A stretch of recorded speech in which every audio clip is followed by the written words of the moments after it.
We are looking at a paper titled Beyond GRPO and On-Policy Distillation, an Empirical Sparse-to-Dense Reward Principle for LLM Post-Training by Sang et al. And if you are an ML engineer or an AI researcher, you're probably staring down a massive bottleneck right now. Oh, absolutely.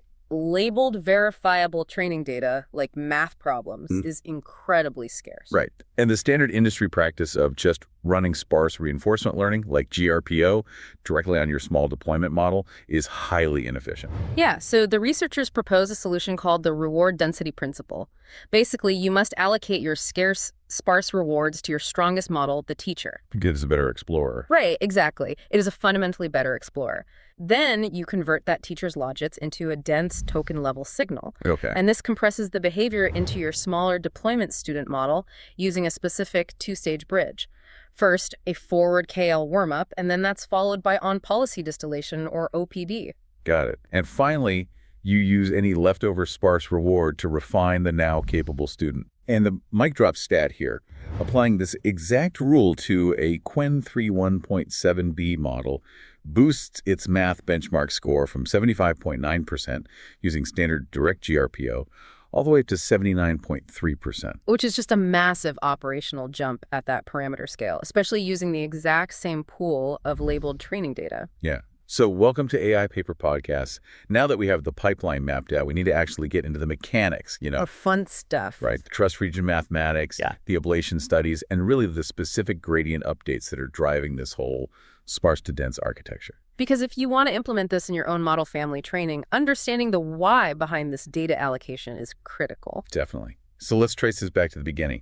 Why is the standard post-training pipeline, running RL directly on a deployment model, why is that so fundamentally flawed when dealing with scarce data sets like DAPIO Math 17K? Well, we have to look at the underlying mechanics of sparse sequence-level reward. By definition, sparse RL only rewards trajectories that the policy already samples with a non-negligible probability. So if you take a cold, small base model, say a 1.7 billion parameter model, and you test it on a brutally hard data set like AIM, its base pass rate is practically zero. It just never stumbles upon the correct final answer by chance during its rollouts. Right. It essentially never hits it. And if it never hits the right answer, every single rollout just gets a reward of 0. So the gradient signal collapses because, well, there's no mathematical advantage for the optimizer to work with. Exactly. And the problem compounds significantly when you consider the length of the reasoning chains models are generating today. Oh, yeah. Like the thousands of tokens. Yeah, we are talking about long horizon credit assignment over potentially 4,000 token sequences. Wow. Imagine a math problem where the model has to define variables, set up a complex equation, isolate a term, and then calculate. Okay. If it makes a minor sign error on token 200, but performs the next 3 to 800 tokens logically based on that flawed premise, the final answer is wrong. So a sparse reward system just gives the whole 4,000 token sequence a fat 0. Right. The model has absolutely no idea that token 200 was the fatal flaw. It might inadvertently penalize the 3,800 perfectly logical tokens that followed. Exactly. Assigning a sequence level 1 or 0 at the very end of a massive chain is just incredibly sample inefficient for small models. A 0 reward doesn't isolate the mistake. And a 1 doesn't highlight the brilliant logical leap. It's like asking a toddler to write a complex symphony, and your only feedback is saying no at the very end of the song. That is a great way to put it. They never accidentally write a masterpiece, so they learn absolutely nothing from the rejections. It's just noise. Yeah, the data is entirely wasted because the policy just isn't prepared to explore the solution space effectively. I see the exploration problem there. But let me play devil's advocate for a moment. Sure. If the fundamental problem is just that the 1.7b student is too small to explore effectively, we already have a fix for that in the industry, right? Standard knowledge distillation. You would think so, yeah. Why not just grab a massive 8B or 14D model, have it generate the correct answers, and distill that directly into the 1.7B student?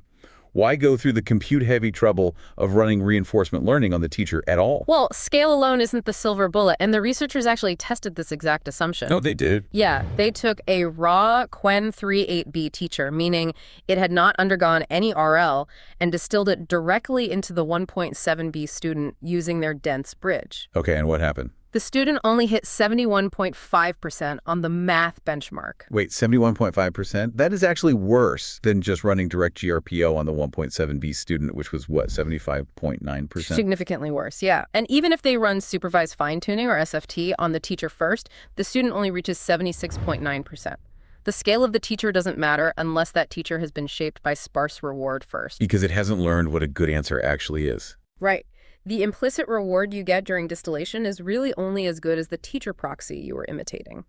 If the teacher hasn't learned the reward-shaped target distribution through RL, you're just densely imitating a generic, unoptimized model. Wow, okay, so raw parameter count doesn't magically impart reasoning. Right. The teacher has to actually discover the reward-shaped behavior first. Exactly. So if small models fail at exploration because their base pass rate is too low, I'm assuming we allocate our scarce labeled data upstream to the larger models specifically because they generate a better spread of rewards. Spot on. Large models naturally have much higher base pass rates, like an 8B or 14B Qwen or a 70B Llama will generate some correct paths and some incorrect paths when fed the exact same scarce labeled example. Right, they actually give you variety. Yeah, and that variance is what creates a highly useful advantage for the optimizer. So you allocate your scarce labeled verifiable data to the strongest explorer to maximize the extraction of that sparse reward signal. That logically leads to an interesting edge case from the paper. They ran what they call a same-size control. Oh, right. Yeah, they took a 1.7B model, trained it with RL to be the teacher, and then used the dense bridge to transfer that behavior to a fresh 1.7B student. And when I first read that, it just seemed redundant. Like, why distill a 1.7B model into itself? Well, the purpose of that control is to prove that the performance gains aren't just an artifact of moving from a large architecture to a small one. Okay, that makes sense. And the result of that same size transfer was 76.5% on math. Beating the 75.9% of running direct GRPO on the same architecture. Yep. That is a brilliantly counterintuitive result. It proves that the architecture size isn't the defining variable here, the density of the reward signal is. Exactly. The exact same training data produces better supervision when its product is a token-level teacher distribution rather than a sequence-level update on the deployment student. So the teacher's just acting as a dense proxy for the sparse reward. Yes. And we also see cross-family validation in the paper showing this is an architecture-agnostic principle. Oh, they tested on Llama too. Yeah, in the Llama family, transferring from a raw Llama 3.370B model down to an 8B student yields 55.4% on math. Yeah. Running direct GRPO on the 8B student gets 59.8%. But if you use an RL-trained 70B teacher, the transfer endpoint jumps to 62.1%. Wow, okay, so the ordering remains highly consistent across families. Raw teacher transfer is worst, direct GRPO is in the middle, and RL teacher transfer wins. Every time, yeah. Okay, so we have an RL-optimized teacher acting as a proxy for our sparse rewards. Now we have to actually get that knowledge into the student. Right, the transfer phase. Yeah, this is the dense bridge stage, and I really want to spend some time on the mechanics here. Because a lot of ML engineers reading the recent DeepSeek R1 paper might think the solution is obvious. Just generate traces with the teacher and do off-policy SFT. Right, just do that. But this paper argues for a much more complex two-stage bridge. Forward KL warmup, followed by on-policy distillation. Why go through all that mathematical trouble? Well, because the one-stage alternatives fail in very specific, measurable ways, the paper evaluates this rigorously using ablation metrics. Okay, let's break that down. Let's look at failure mode 1, which is teacher sample SFT. Like you mentioned, this is essentially the DeepSeek R1 off-policy approach. You generate rollouts from the teacher, and you train the student to imitate them. Simple enough. What's the flaw? The fundamental flaw here is state distribution shift. The student only ever sees teacher states during training. It never gets negative feedback on its own mistakes. Meaning at inference time, if the student hallucinates a single token and deviates slightly from the teacher's ideal path, it enters a state distribution it has literally never seen before in training. Exactly. It doesn't know how to recover, so the rollout just crashes or goes completely off the rails. It's like only studying the answer key without ever attempting the practice test yourself. Yeah. You never learn how to fix your own misunderstandings. That is exactly it. And that lack of error recovery leads to a poor ablation result of 76.0% on math for SFT. Yikes. Okay. So to fix that, you might naturally try failure mode 2, which is OPD only, or on-policy distillation. Where the student makes its own rollouts. Right. In this setup, the student generates its own rollouts, and the teacher grades every single token. Mathematically, OPD is locally equivalent to a trust region inverse reinforcement learning, or IRL, update. Hold on. For those of us who haven't mapped out IRL math recently, you're essentially saying the student is trying to reverse engineer the teacher's internal reward system token by token, right? Basically, yeah. It is generating text and checking the teacher's probability distribution to see if the teacher would have made the same choice. That is the goal, yes. The student receives a dense implicit reward from the teacher-student likelihood ratio. But for that math to actually hold up and provide stable gradients, the paper outlines what they call a minimal deviation condition. Meaning what, exactly? The teacher and student need to have some coverage overlap. They need to be operating in roughly the same neighborhood of the probability space. Oh, I see. And if you start cold with a highly optimized post-RL8B teacher and a completely unoptimized 1.7B base student, they have almost zero coverage overlap. Right. The student generates tokens that the teacher absolutely hates, resulting in massive negative signals. Because the student is basically babbling. Yeah, exactly. Meanwhile, the high-value tokens the teacher favors are rarely sampled by the cold student, so they contribute almost nothing to the gradients. It is like trying to tune a radio by listening to static. The student is broadcasting on AM, the teacher is grading on FM, and the gradients just become wildly unstable because they aren't looking at the same map. That's a great analogy. The variance of the implicit per token reward just explodes. The OPD-only ablation peaks at 77.6%, which is better than SFT, but heavily bottlenecked by this cold start initialization. Which brings us to the two-stage solution. Yes. Stage 2A is the forward KL warm-up. Forward KL, or Kullback-Leibler divergence, is a mode-covering projection run on teacher rollouts. Correct. Let's visualize a mode-covering projection. If Kullback-Leibler divergence measures the difference between two probability distributions, forward KL applies a massive penalty if the teacher assigns high probability to a token, but the student assigns 0. Right. So I'm imagining it as a safety tether. Right. By running it on the teacher's rollouts, you are physically dragging the student's baseline probability mass into a territory where the teacher actually operates. Yeah. Exactly. You're forcing the student to cover the teacher's modes without relying on the student to discover those modes on its own. It safely moves the cold student into the teacher's trust region. It is a highly stable, relatively inexpensive statistical process that ensures the student and teacher now have that required coverage overlap. And once that tether is established, you trigger stage 2B. Yes. On-policy distillation on the student's own rollouts, which the paper describes as mode seeking.